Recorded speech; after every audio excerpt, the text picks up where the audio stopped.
Bé Hush này, cái khoảng thời gian mà mình thích bé là mình trải qua những cái chuyện không vui trong cuộc sống. Nhưng bây giờ mình quay lại mình nhìn bé Don với một ánh mắt là có một cái ý nghĩa tích cực.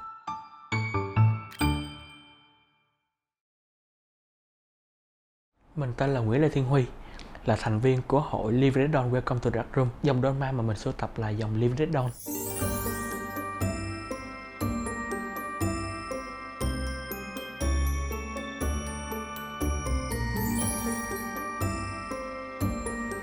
Ban đầu thì mình bước vào mình chơi thì thấy mình chỉ kiểu là thích hoa văn. Nhưng dần về sau khi mà mình tìm được những câu chuyện thì mình thấy không phải là khắc họa ma quỷ để hù người khác, mà là khắc họa những cái góc khuất tâm lý ở bên trong của một con người. Bé Don mà mình sắp giới thiệu là bé Hush.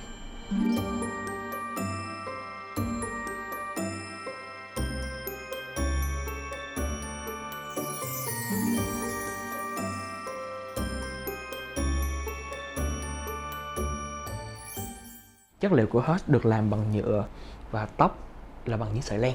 Bản thân là một người cơ nhở, nước thì cũng chỉ tắm ở nước bùn, nước sông thôi, thì mái tóc nó sẽ bị bết lại và nó tạo ra mái tóc như thế này. Một bé Living Red Dawn sẽ kèm theo một chiếc hộp hình dáng chiếc hòm. Ở phía sau chiếc hòm mới chính là bí mật thật sự của bé Hush. Đây chính là tờ giấy chứng tử câu chuyện hoàn chỉnh của Hush.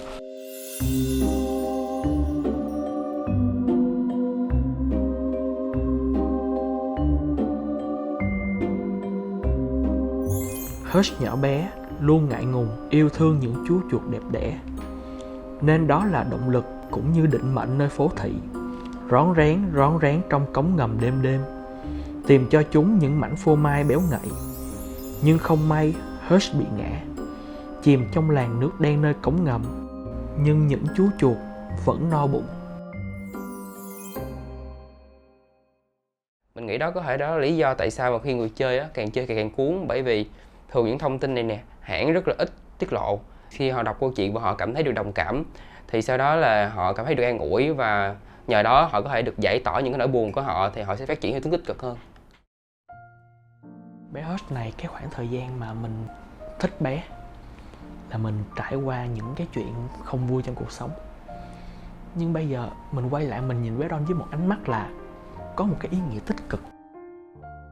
Bé Hush đẹp nhất chính là đôi mắt, bởi vì đó là sự giận dữ, sự thù hận, nhưng cũng có nỗi buồn trong đó.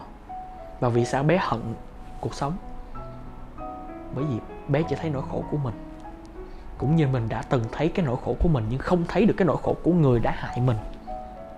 Bởi vì mình hiểu được cuộc sống nên thành ra mình không còn vướng bận đến nó, không còn để tâm đến nó, sống theo cuộc sống của mình và giúp đỡ mọi người.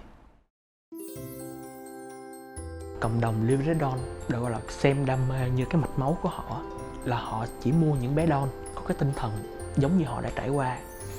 Đó chính là cộng đồng đầu tiên mình bước vào chơi. Và thật sự là điều mình thấy là không có phân biệt với nhau, không một phân biệt về văn hóa hay bất kỳ điều gì cả. Điều mà mình cảm thấy vui nhất vào đầu năm nay là mình được một người bạn chọn làm admin quốc tế của trang Living Red Dawn Dreams of Death, để có thể chia sẻ những cái điều tích cực đối với cái lối đi của mình trên Living Red Dawn. Hãy biết quý trọng đồ chơi của mình. Như đồ chơi thường gặp là ở con nít, nhưng người lớn là mối quan hệ. Suy xét lại những mối quan hệ của mình. Mối quan hệ nào cần giữ lại, phải làm mới nó lại, phải liên kết với nhau, phải yêu thương nhau. Bởi vì có ai muốn sống cô độc hoài không?